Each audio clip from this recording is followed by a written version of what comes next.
Are you obsessed with death? Does hearing the word death make you squirm or spark anxiety? In this special crossover episode, we team up with Rob, host of the Obsessed with Death podcast, to tackle the ultimate taboo and explore how we can normalize the conversation surrounding death. Let's get comfortable with the uncomfortable.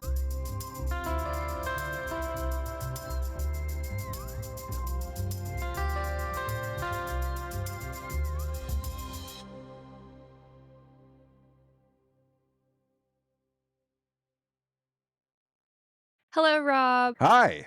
Hi. Rob, do you mind introducing yourself to our Y- listeners so they get a hint of who you are? Yeah, I would love to. My name's Rob, and I host a podcast called Obsessed with Death.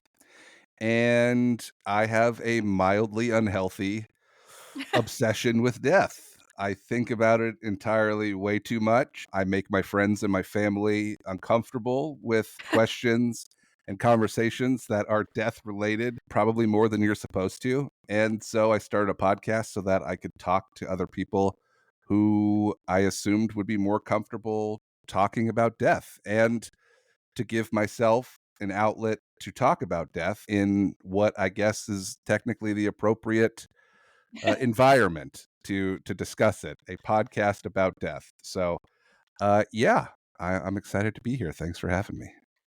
Yeah, Rob made us all best friends by reaching out and then basically proposed we're going to do what do you call this?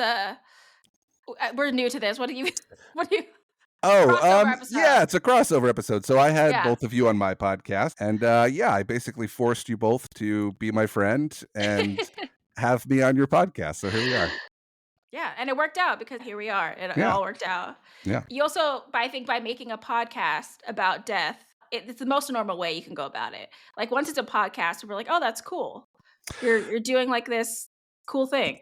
Yeah, it's better than like trying to talk to strangers in the parking lot or something about, when they think they're going to die or, when the last time they went to a funeral was. People aren't There usually def into that.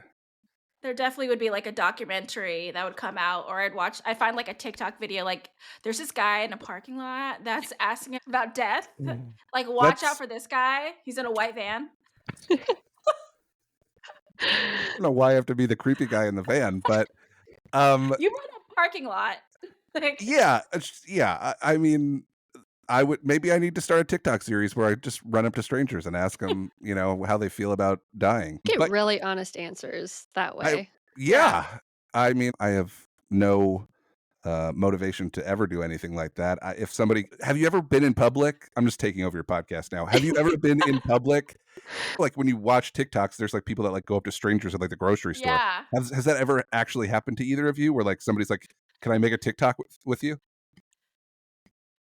For me, no, but I feel like the old school version was just like a camera in your face for like random documentaries type of thing, which was like Yeah. Did that before happen to you? iPhones. Oh, okay. That has happened. I'm sure there's like a documentary where they asked me like a weird history fact, and of course, like Mm, once the camera's in your face, like you yeah. don't You know can't think of anything. anything. I don't know my name. I don't know what day it is. I don't know anything.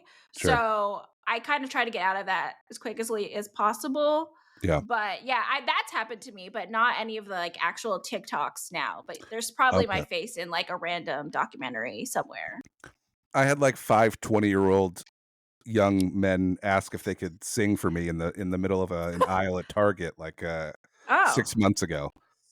I said, sure, why, Lovely. that would be fine. But then they were like, oh, but you have to pay us. And I was like, uh, I'm not gonna What? pay young boys money in a Target grocery store aisle for anything. So I'm wait, gonna that's leave. your But accountant. yeah, but it was very strange. Anyway, A that, unique experience. yeah, the internet's weird. That's why I brought that up because that's why I don't want to be that person who goes in a parking lot. Yeah. You could cut all of this. It doesn't matter. Why, why were those I'm guys doing just that? rambling. I'm sorry. This is turning into a whole other episode. This is a Like, whole different podcast now. this is how to get arrested. Yeah. This is how to end up on a watch list. Yeah. Yeah. A bonus episode. Tips How to and get tricks. Yeah. Well, to circle back to the Yeah. original next question was what exactly made you obsessed with death? You told us why, like, you're so obsessed with it, XYZ, what you do with it, but like, what inspired this? I've never heard someone say that openly. Mental illness, I think. um, I don't know. I remember exactly where I was the moment I realized I was gonna die one day, and Oh, I could still, like, picture the entire, moment it happened, and I've never really been able to, like, escape it after that. Like, it's just something that has sort of consumed me ever since the moment I realized that I'm gonna die and everybody else is also going to die. Um, and it just sort of just gradually became more of an obsession. I mean, I don't know, obsession might not be the best word. It was just a good title, you know? It kind of fit for a podcast. I don't know if I'm necessarily obsessed with death, but it does come across my mind probably more than most people. I think about it probably more than most people, and I'm oddly comfortable talking about it more than most people, and I have no idea why. I think it's just because it's this really scary thing, and I have anxiety, and death is terrifying. So it's one of the many things I think about probably too much. But yeah, I mean, I don't know. It's just like it's always been not even in the back of my mind, just like right in the middle of my mind. I think about it multiple times every day. Whether it's like I get a weird pain in my chest and I'm like, this is it, I'm gonna die, or this is like uncomfortable to talk about or and maybe embarrassing to admit. But there was a period where I was probably going to the emergency room an uncomfortable amount for an adult. Like anything, any weird thing, I was like, I'm dying, and I would just go to the hospital. I never was like on a first name basis with like a doctor or anything, but I was even realizing like this is too much. You're going to the emergency room way too often, and you gotta stop assuming you're gonna die all the time. So it was bad for a while, but shout out therapy. Been going to therapy since 2020, and that has helped a ton. And so is the podcast. The podcast helps tremendously. But yeah, I don't know if I could pinpoint exactly what it is, besides the fact that dying is terrifying, and for whatever reason, the way my brain works, I hyper focus on the fact that this is all going to end, and I don't want it to. And for whatever reason, I think if I constantly think and talk about it, it won't happen. So, I don't think, like, this is unusual. I think there's a lot of people out there that have the same I don't wanna say fear, but have the same anxiety around death and that it's just such an uncertainty for everybody.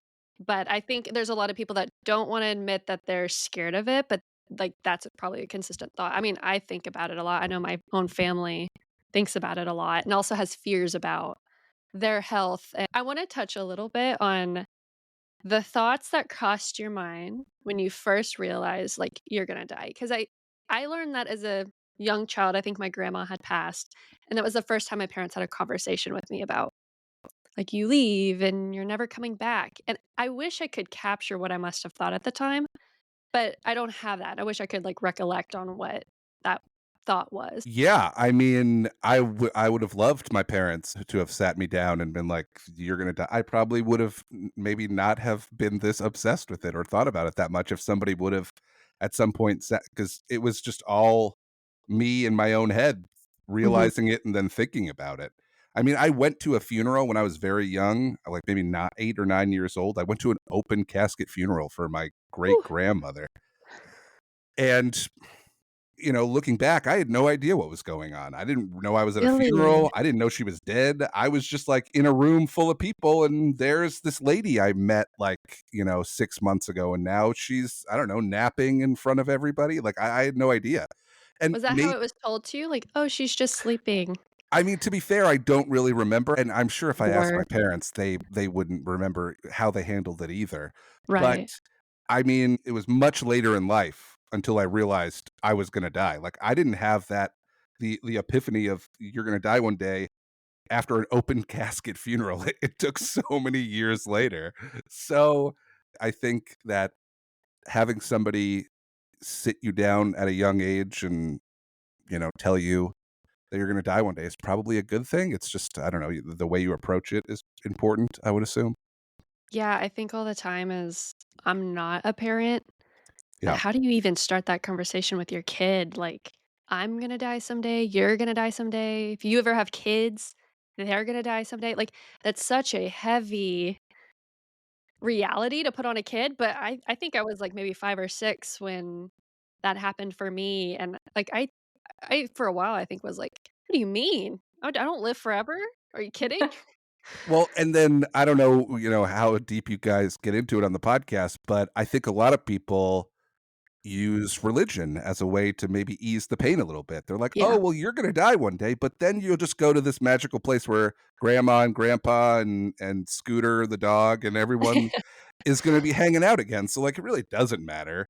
Yeah, you're gonna die, but then it's just gonna be like the same thing again, just somewhere else."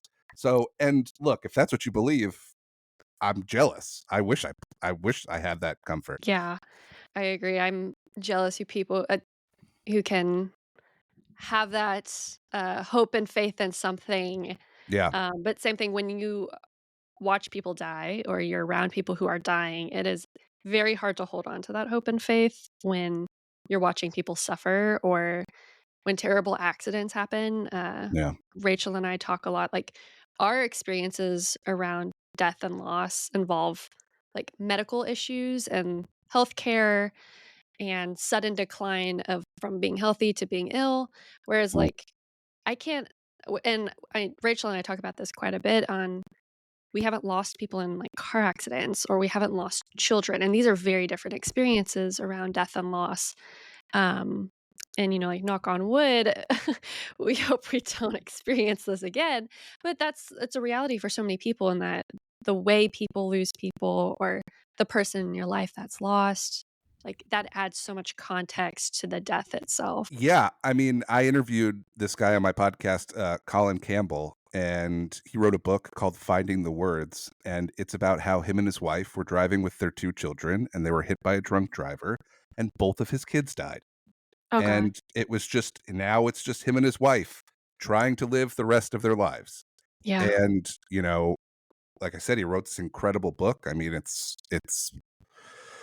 kind of hard to read at times, and then Mhm. even interviewing him, I mean, we're doing a podcast about the book that he wrote about his dead children, and I was still, like, almost uncomfortable just to talk to him about it. It's Yeah. so difficult. And of course, Yeah. he made it so easy, and he's this incredible person, like, having a conversation with him is, like, life-changing. I don't know how you keep going after that, but to, like, meet somebody who, like, could find a way to handle that is incredible. But, yeah, I mean, there are people that obviously I mean, there was I saw something online not that long ago where this guy was being interviewed, and he's like, "Oh, yeah, I got a phone call, and they told me that my wife and my son and my brother, they all died in a car accident at the same time." Oh And it god. was like, Yeah. how do you keep functioning after that? Yeah. So, and I yeah, don't know. I don't either. And That disappear, go into a Yeah. dark hole. yeah. Yeah. Yeah, I mean, you have to be a strong person, I think, and have strong people around you. But Absolutely. yeah, death is something that you should probably tell your children as soon as they're able to comprehend it. But just, like, do it in a fun way, like, take them to the park and find a dead animal, and I'm just kidding, sorry, go ahead. That's like the start of, like, serial killer type when you're gonna find your kid with a bunch of, like, dead animals, like, Yeah. "You said this is about death." Like, Rob just started a way for, like, kids to learn to be serial killers from a young age. Yeah. Look, do you want your kid to be normal or not? Pick one. Do you wanna do the next Dexter?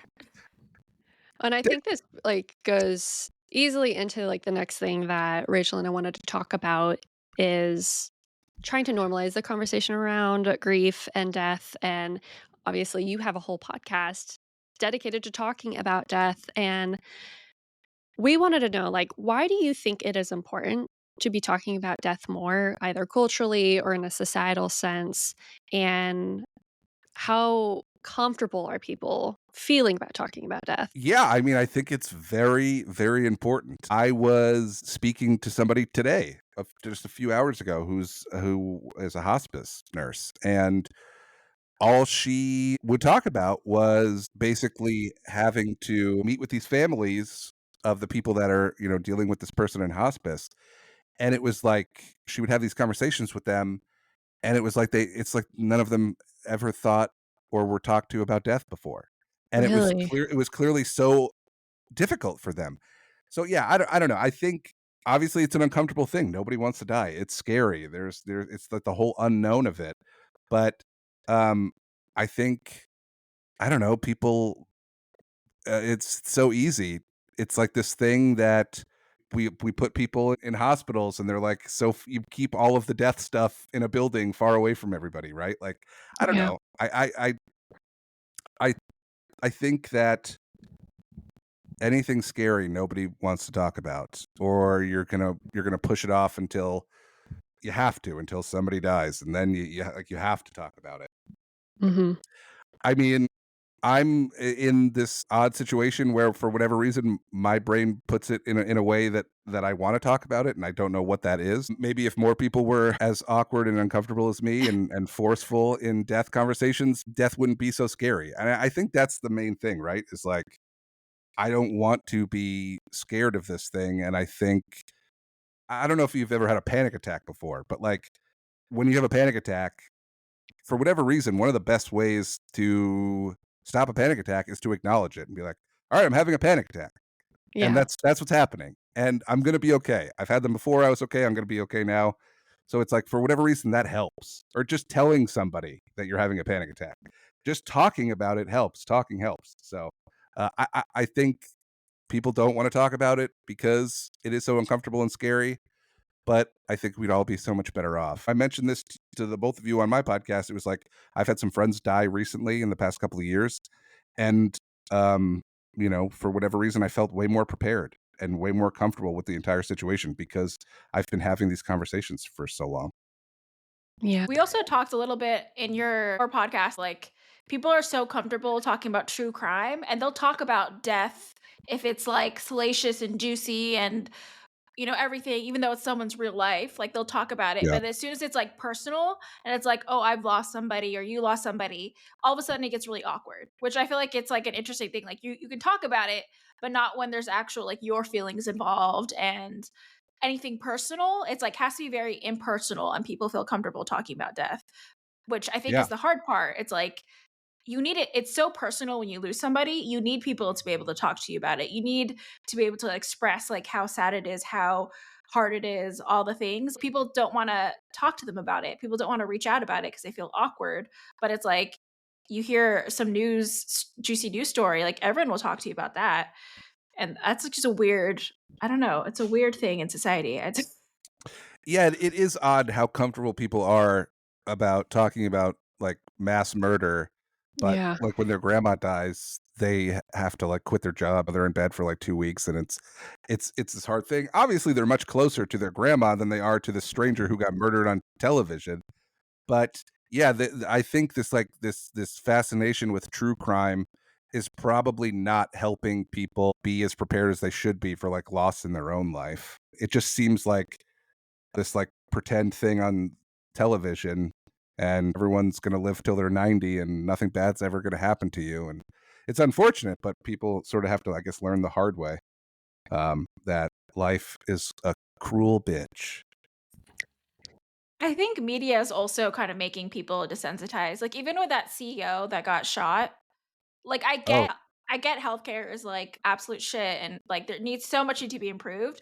yeah. But my first thought wasn't like happy, and a lot of the comments I was personally shocked like all the comments were basically like for him being killed, which to me I was Oh just yeah, like, it was the party emoji yeah. just nonstop everywhere you Yeah. look. And, Yeah. like, people don't know him. People don't know Yeah. if he has family, if he has kids, like, they don't know anything. I don't know. I've never looked him up to, like, know Oh yeah, what he really does. he had a wife and kids, yeah.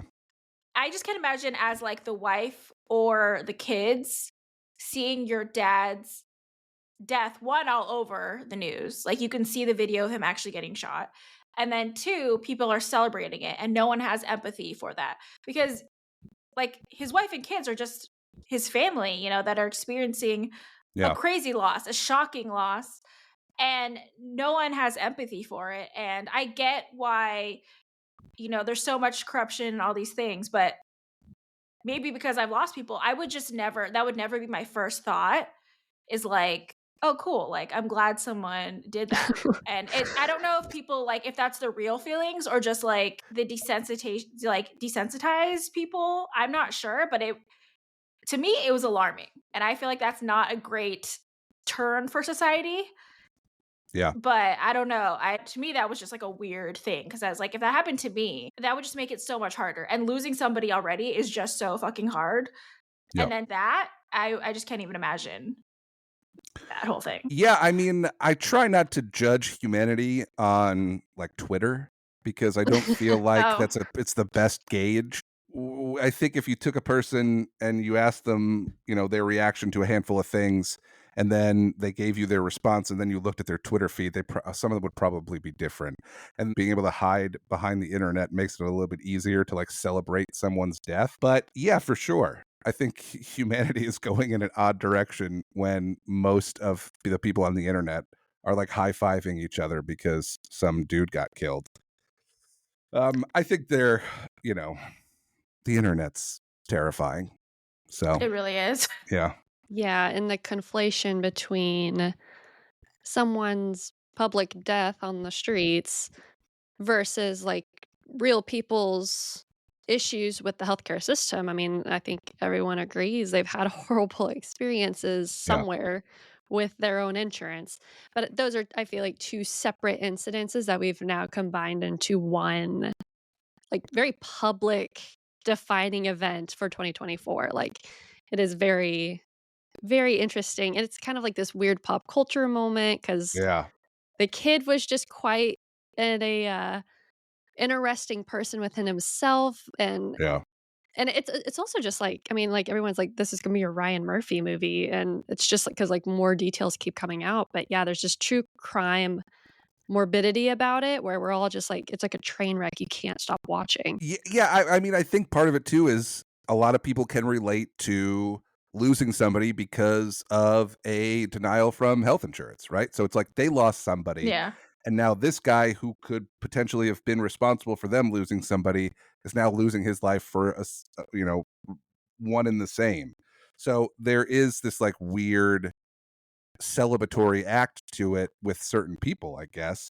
But still, it's like I don't know, somebody kills your mom in a car accident, and I guarantee you're gonna feel way better if you forgive that person than if you just hold a grudge the rest of your life.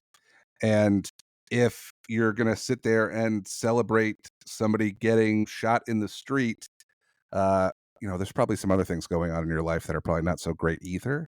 I can't imagine you're gonna find someone who's healthy and happy and has a rich and successful life who's also on Twitter going, "God, I can't wait for them to shoot somebody else tomorrow." Like, I don't know. Yeah. It's a certain type of person. It is unfortunate, but we live in a weird time for sure.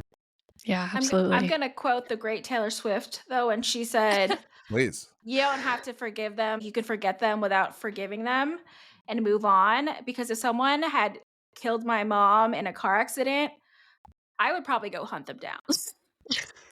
I'm not forgiving you. I'm sorry. That's not who I am. I can't. My mom's already gone, so now if someone hurts Yeah. me, I just always think like I'm gonna send my dad, my mom, and my sister ghosts to haunt the shit out of you. Like that makes me feel better, and I want that energy. So like if someone attacked my mom in a car, I'd probably go punch him in the face. Actually, I have a really good elbow because I do Muay Thai sometimes, and I feel like my elbow is really great, and I haven't used it in a real life situation, but that's where I would want to use it.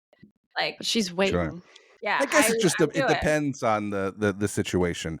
If it was an accident, if they accidentally killed your mom in a car crash, are we still No, giving them the elbow. elbow to the face? Even It'd if be it an. was an accidental thing?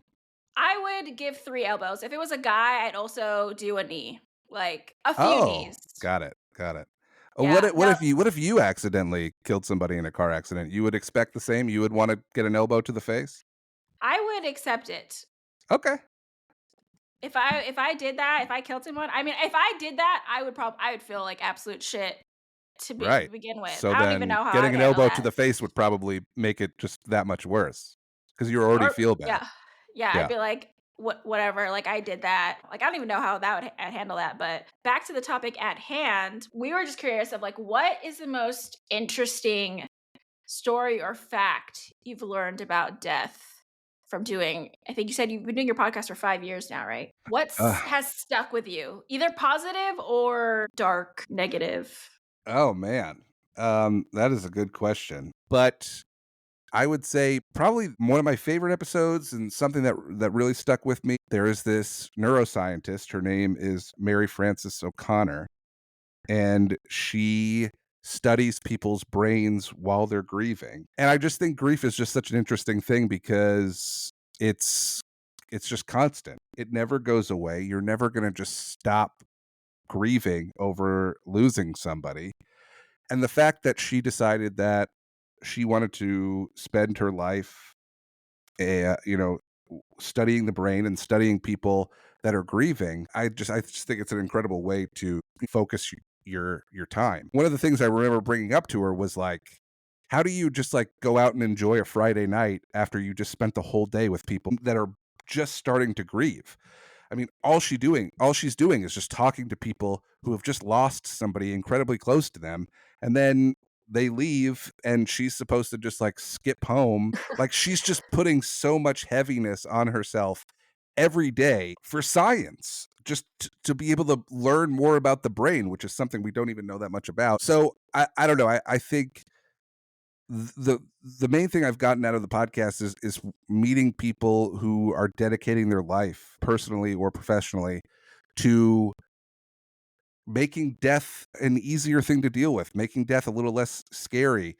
And whether that's the fear of grief and the fear of being concerned about, am I going to feel this bad all the time forever? Or, finding different ways to grieve, or finding ways to heal and whatever it is. The one thing I remember from that episode, well, two things. One thing, she did recommend drinking alcohol for breakfast the day after someone dies. She said that that was okay.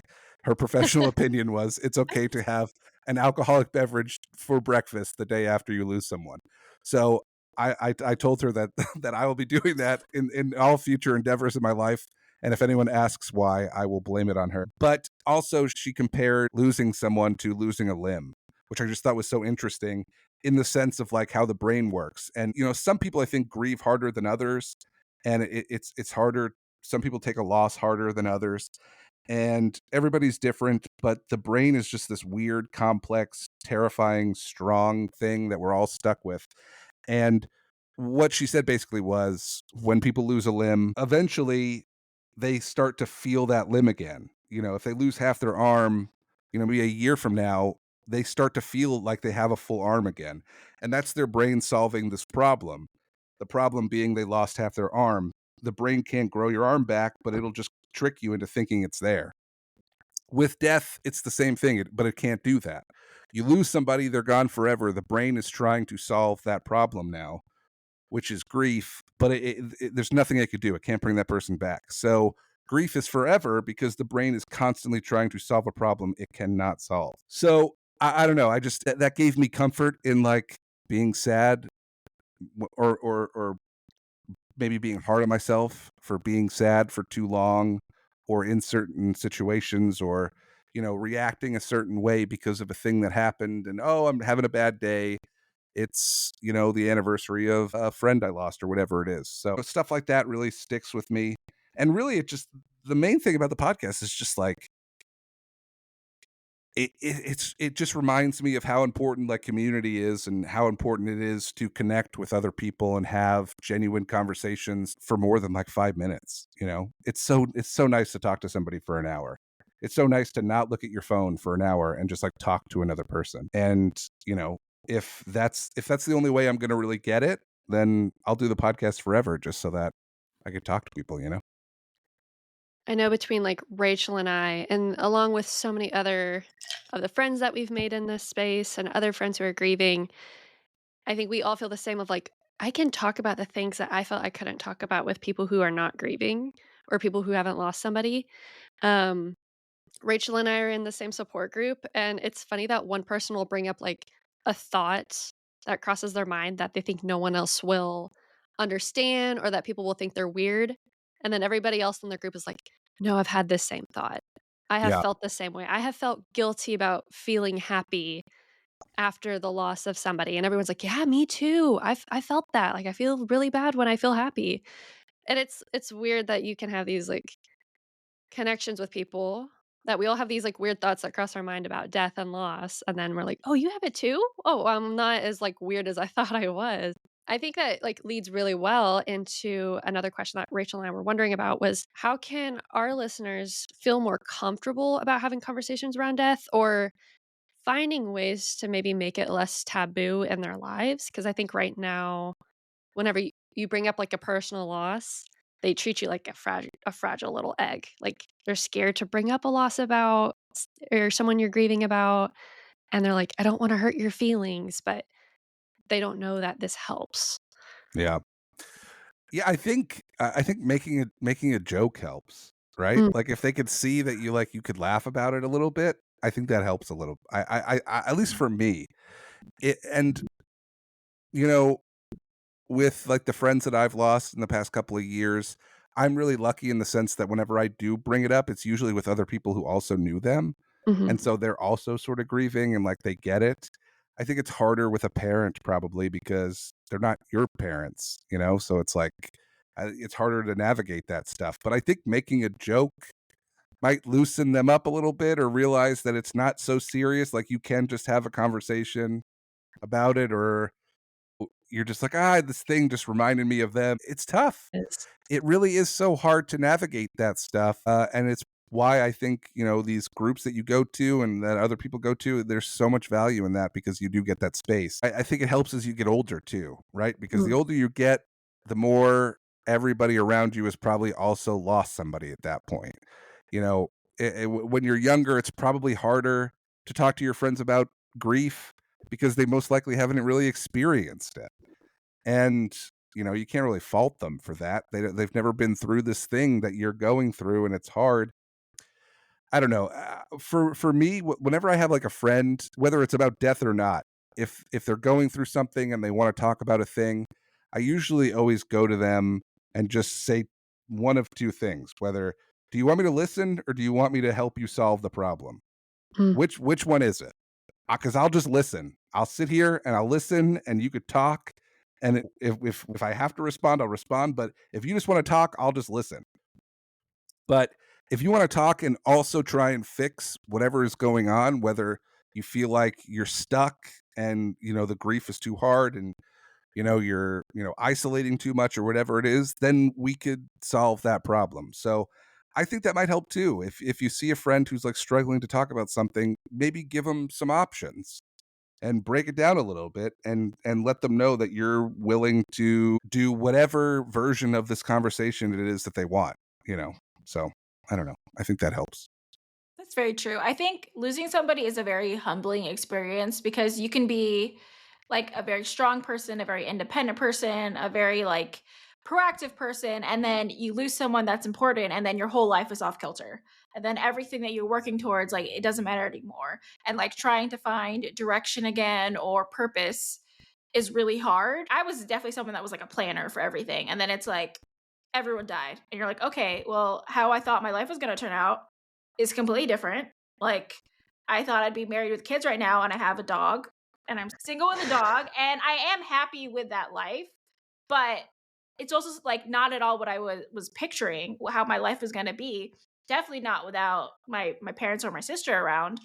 And it's something that like it is really hard to try to figure out like how to stand on my own 2 feet and how to figure out like what makes sense when like everything I had thought of and imagined and planned is just completely destroyed. And like that I think is like the really hard part. And it's like when people don't talk about it, it's a really weird thing because it's like my whole life changed. Everything's changed. All that like I miss them all the time, especially during December, but all the time. Like that feeling's always present of like they're not here for everyday things. It's like I want to call my sister to just like complain and I can't do that. And so it's weird when people act like they can't bring it up. It's like it's always on my brain. It's yeah. always in there. So, like, you not talking about it is a weird thing because we talk about your sisters or we talk about your parents, but we don't ever talk about mine or that experience anymore just because they're gone. And that's why I thought, like, oh, this would be a cool conversation because people just need to be more comfortable about bringing it up. And even if it's like a swing and a miss, like the way that you brought it up is not correct or like isn't received well, like just try again. Just keep trying to bring it up. Maybe not, it won't be like perfect, but there's no like really a perfect way to do it. But like you said, allowing space for that I think is so important because people act like it's this weird thing and it's like it's just what happened to me. Like I didn't Yeah. ask for it. I don't want it. If I could turn a switch and switch my situation, I would do that. Like that 100%. So I think it's a weird thing and I think people need to just be comfortable to just be like, how are you doing with it? Or like, oh, I know you did this with your sister. Like, she still exists in my head. I still dream about her. You know, I talk to her sometimes. I write her letters, like all that stuff. We're hoping like if we talk about it more, hopefully it makes people feel like, okay, I can bring it up. Or I can make it a big deal that no one in my life brings it up because I think that's pretty shitty. Yeah, it's so tough. Like, I mean, so one of my friends that I lost, I'm also very close with her brother. He's a very good friend of mine. He's also somebody I've known for 20 plus years. So she died on November 26th. So like there was an anniversary recently, right? And I still struggled with like how do I like all I do is just send him a text, right? And I just go, "Hey buddy, I'm thinking about you today. If you need to talk, call me, whatever you need. Like I'm thinking about you." And that's usually the text that I'm assuming I'm going to send him for the rest of his life and for mine too, right? It's just like, hey, I know today sucks. Here's a quick reminder that I'm thinking about you and that I'm here for you. And I think that that's really enough, right? Is like if he wants more, I'm giving him the opening to call me or tell me, hey, let's go get lunch or whatever. I think that you don't have to be like this superhero of a friend and show up at their house on like death anniversaries or whatever. It's more of just letting people, at least for me, just knowing that people are thinking about me and that if I do need them, that they're making themselves available. That's really all I need. And I think that's what a lot of people need. And it'll keep getting easier. Just acknowledging stuff is just as powerful and helpful as sitting there and listening to them for an hour.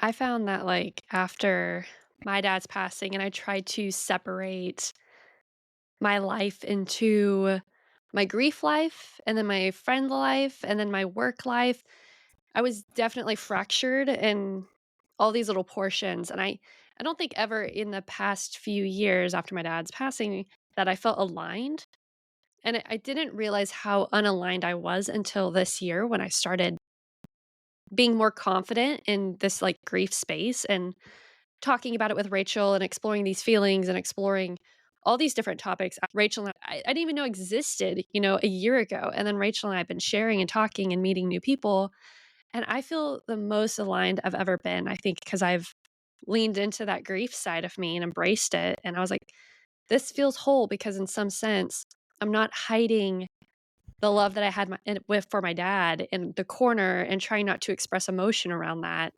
I'm now, like, I don't wanna say, like, living that proudly because that sounds so weird, but, like, that grief has changed me, and I'm embracing that change that has happened and hoping that, like, something good comes of it.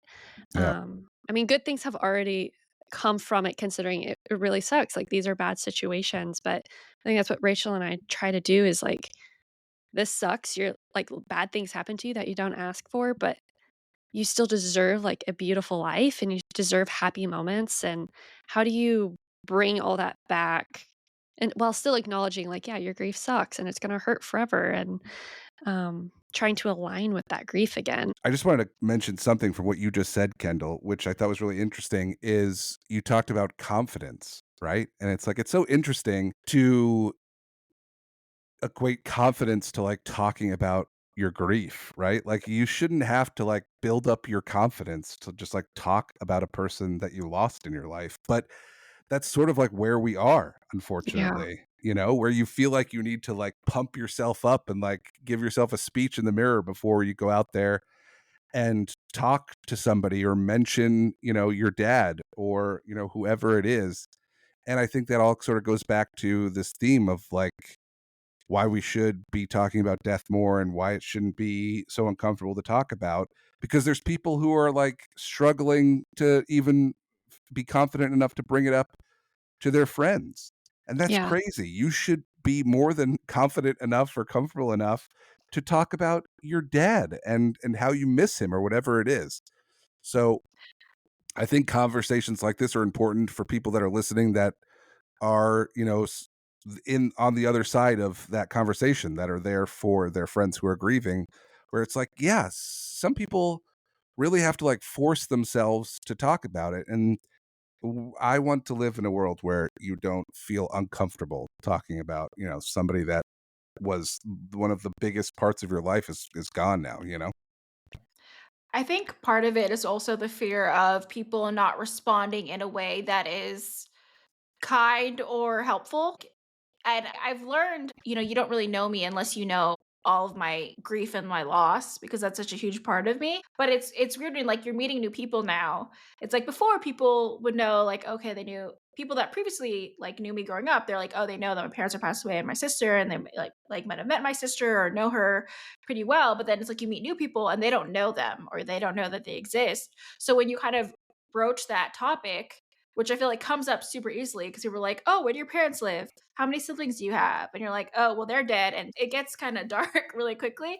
But it is this weird thing where it's like you don't know how people are going to also respond to that. Or like if you say even just like, "I'm really sad right now," or "I'm feeling really down about like missing my sister." It's like, I think it's hard when you have friends that like don't always react like, in a way that feels helpful, or either that or makes you feel like you should do like, make yourself smaller, like, make the grief smaller and not affect other things. So I think it's hard, but I hope, like, by having these conversations, people that respond that way and maybe that's just, like, how they are, people get awkward with conversations. Sometimes you just, like, say the wrong thing, right? Not even if Yeah. it's what you mean to say, that, like, people realize, like, "Don't say that thing." Like, stop and think about what you're gonna say to somebody because when someone's down or feeling really low, someone telling them like, "Oh, that's not a big deal," or like, "Why are you still sad about it?" Like, don't say those things. Yeah. Out of Yeah. all things, don't say that. There are definitely a list of things, and I've seen, some clips, I think, from your show where you're like, "These are things you shouldn't say," right? And I think Yeah. that that's super important, but I do sort of feel like my friends don't necessarily need to be helpful. I don't know if I need them to help me feel better or if I need them to help solve whatever I'm going through that day, because I don't think you should put that on them to be like, you need to fix whatever I'm going through right now or how I'm feeling. I don't want anybody to feel like they have to fix me in any moment. I feel like that puts too much pressure on somebody when they're already probably just feeling uncomfortable or pressure from this serious conversation. So I would say to my friends, like, I don't need your help. I just need you to listen. I think that's way more valuable than getting any sort of help from you, mostly because I don't think that they can necessarily help me or fix anything. There's way more value in just listening and letting me vent than trying to come up with a solution to a problem that they're not going to be able to fix. Well, there's definitely no, like, solution or fixing that, which I do think happens a lot where people do try to come into the conversation being like, "Oh, how do I fix this?" And it's like, that's not gonna help. But I do think the things that are, like, helpful, because 'cause you're not 1, no one's gonna make your grief better but yourself. That's for sure. But I think what makes it feel like you're more supported is like your friends can help in different ways of just like maybe it's listening, maybe it's spending time with you, maybe it's like going to the movies with you. Like it can be different things. And I think you can be helpful to like them through the process, but also know that like you're not going to be the person to fix it. And I don't think anyone can depend on your friends to fix your grief or like anything like that. I think that's a lot of unfair pressure. But what I meant by like helpful is like if you're saying you're sad and someone's like, "Why are you still sad?" Like, that is not helpful. Don't say Got those it. type of things, but I think as a Yeah. friend, like, you 100% should be able to provide some type of something, whether it's like we can just talk about it We can spend time together, like any of that stuff. I feel like as a friend, if it's like a good friend, like that should be stuff that like you can do because that doesn't cost anything. That's just like you being a human caring about another human. But Yeah, yeah, I definitely don't think you should ever expect anyone to fix your grief. 'Cause one, you can't fix it, but also like you need to figure out by yourself or with therapy or whatever you need, how's the best way that I can handle this and like this sadness and whatever you're going through. But yeah, I mean, no one's gonna fix that for you. But I think as friends, like you can be helpful in different ways, but not in the like, I'm gonna do this for you because that part is sure. yeah, you can't do that. I got you. I got you. Yeah, no, you're totally right. I mean, like you said, going to a movie or getting lunch, that is helpful, and that does help for sure. I guess it's just like I'm looking at it on like a fixing the problem sort of help, and yeah, that doesn't exist. But I got you. Yeah, for sure. Definitely I there think are there are ways to help like that. yeah, and correct me if I'm wrong, Rachel. I think that was like our number one tip when we were like, if you know someone who's grieving, here are things that will help in this like deep mourning time was just like they just need a space to express the thousands of emotions they're feeling right now because when you lose somebody there's a lot of things you're feeling for the first time. Like I don't think it matters if you're young or if you're old.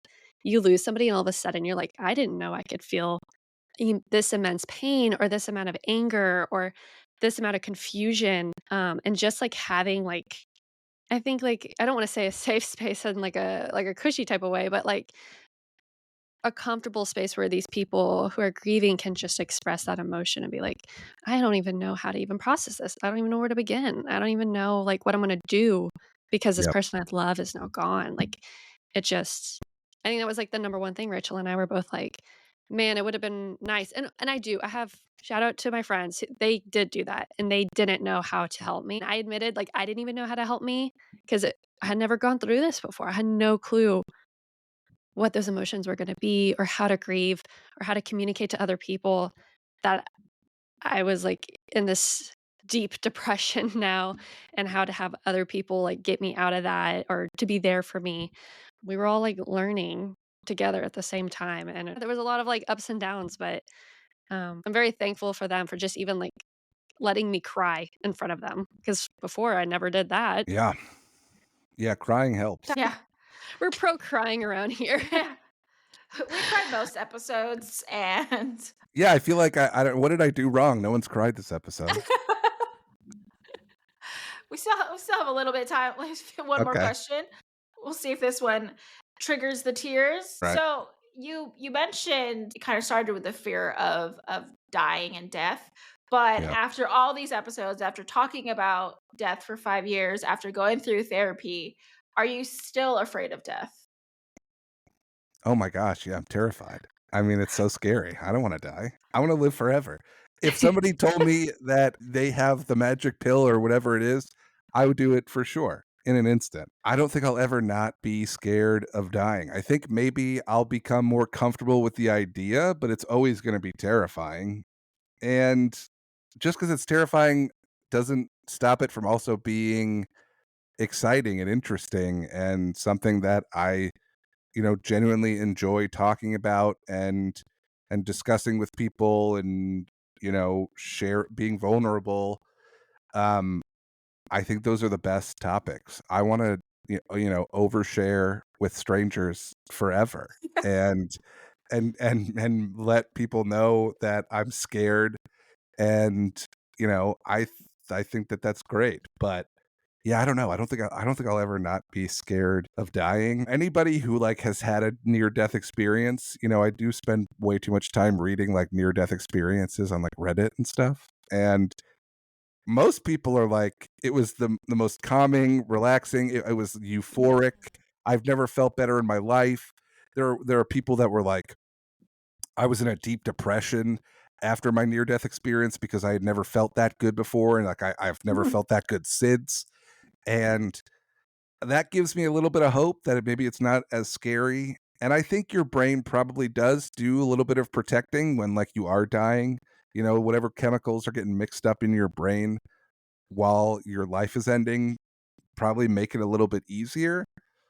But I mean, there's like so many different aspects to this idea of being scared of death, right? Like, I'm scared of death in the sense of like getting hit by a car and like rolling into a ditch and just like slowly dying alone in like a patch of grass. It's very I'm specific. It's top 5 for sure. I don't know why. I've never come close to getting hit by a car, but there's so many different aspects of the fear. You Yeah. know, it's like, oh, you're scared of spiders, so it's like, okay, well, you're just scared of spiders. It's like there's not much more to it than that. I'm scared of death in the sense of like I don't want to suffer. I don't want to spend a month in the hospital like slowly dying. I don't want to get to be 90 years old and die alone in a hospital room with like some nurse who's like checking their TikTok while I'm like taking my last breath and everyone I love has died already. I mean, there's no way I make it till 90, and I probably will be the first person that dies out of like all of my friends just because, you know, stress is the silent killer and it'll probably get me Is first. that the truth? But I try and combat that with like other things like, oh, I'm gonna plan a really fun funeral. I mean, I have my funeral planned to the type of weather that needs to be happening. Like you can't hold my funeral unless there are clouds and a light drizzle. If that is not happening, I do not go into the ground unless there is rain. Like I've gotten so deep into it. And look, my therapist doesn't necessarily think that that's the greatest way of coping with these fears, but I don't care and she can't stop me. But Yes, and a huge proponent to do your will, plan your funeral. Do not leave that to yeah. your beneficiaries or the people who have to handle that after you. That's stressful. Because, like, I had to do that for my dad. He had nothing Uh, planned. I was yeah. like, "Oh, dear lord, like, Yeah, this is who so wants their dad much." to die and then you gotta do paperwork on top of it? What a fucking Yeah, and nightmare.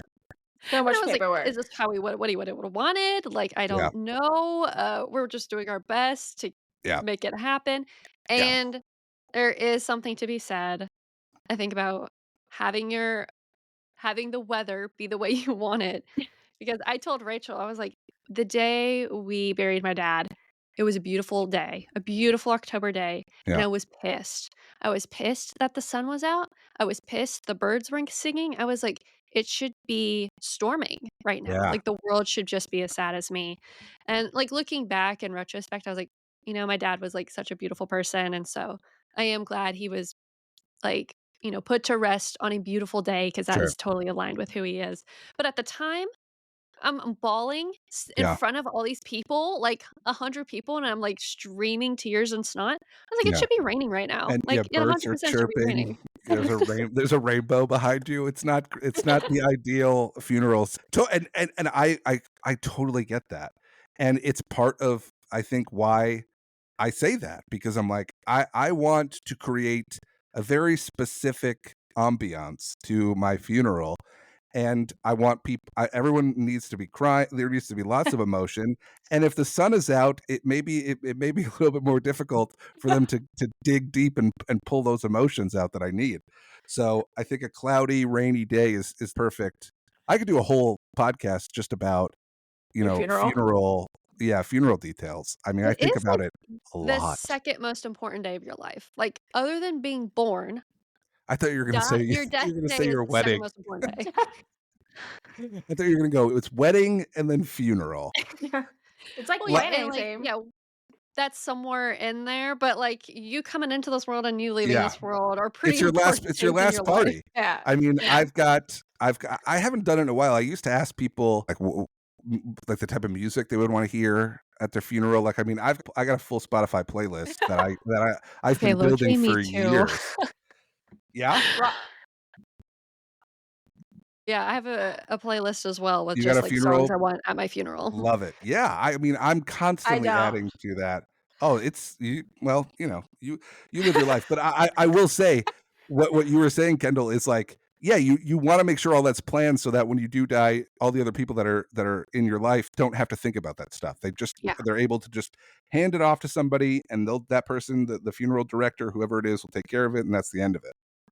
If I could pre-plan it as much as possible on Yeah, me, like, I'm gonna do that because knowing what it's like to have to is this the casket he would have wanted? Like, does he wanna yeah, be buried? Like, we think about it all the time. He never really clarified to any of us if he actually wanted to be buried. And I was yeah. like, "Did he wanna be cremated?" I don't know. Like, these were not things we asked, and we did not have on paper somewhere. So if I could reduce that, like, decision fatigue for whoever has to deal with that Yes. for me, I'd be Yeah. like, "Hey, you just have to follow a checklist. Like, I Yeah. did all the hard work for you. Now just Yeah. make it happen." I want to be I, turned into diamonds or into a tree pod. We love the tree pot over here. yeah, Yeah. yeah, that's great. My dad's a woodworker, and he Oh, made his own urn and was like, "This is Oh, what I want you really? to put me in." And it was as simple as that. He's like, "I wanna be cremated, and you could put me in this." I made it myself, and I That's went, that's really beautiful. yeah, it was amazing, and, like, I think as he gets older, he's obviously more comfortable with, like, discussing that stuff. It's as simple as that, being like, "Oh, yeah, just so you know, I wanna get cremated," right? Like, that's it. It's not this difficult conversation, you could just tell them, but, obviously, the more specific you get, the easier it is. that just Mhm. reminds me of like when older people start talking about death and people are always like, don't say that. Like, don't say that. You're not dying anytime soon. It's like, it's not necessarily that you're dying anytime soon. It's just that you're trying to figure a few things out and like talk about it so people know what you want. And people are like, no, it means you're gonna die. Like it doesn't mean you're gonna die. It just means I mean you will die, but it doesn't mean you're gonna die. That It doesn't mean that you're gonna die because of that conversation. It just makes it Yeah, a lot more yeah, clear because then you pass away and everyone's like, oh, what did you want? Like for Rob, it's yeah. plug and play. The earth has to cry or he's not going down. Oh, yeah. Yeah, no, it needs to be raining, I mean, dark, cloudy skies. It's gotta be outside. I got the playlist. I'm gonna have a budget. There's gonna be money in a bank account for, food and drink and all. I'm gonna take care of everything. It's your last chance to throw a party. I mean, what are you and doing? it's all about you, And it's and no oh one my can take oh, that yeah. away. Yeah, of course. You Of should just course. have the background at the party. Just play your podcast every episode. Just keep playing it in the background. You think I haven't thought about pre-recording a podcast for after I die? Because I Oh Oh my have. my god. gosh, that's Is it brilliant. is it So already recorded?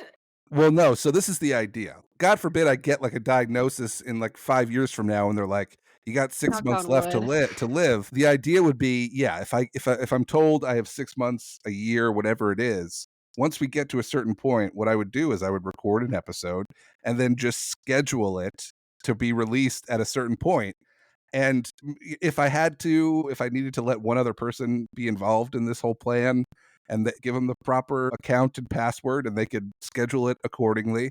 But yeah, for sure, definitely want to have been dead for a certain amount of time and then have everyone Come get the back. alert on their phone that says there's a new podcast episode out. And like I've been dead for like 6 weeks or whatever. I feel like we just got an exclusive. Yeah.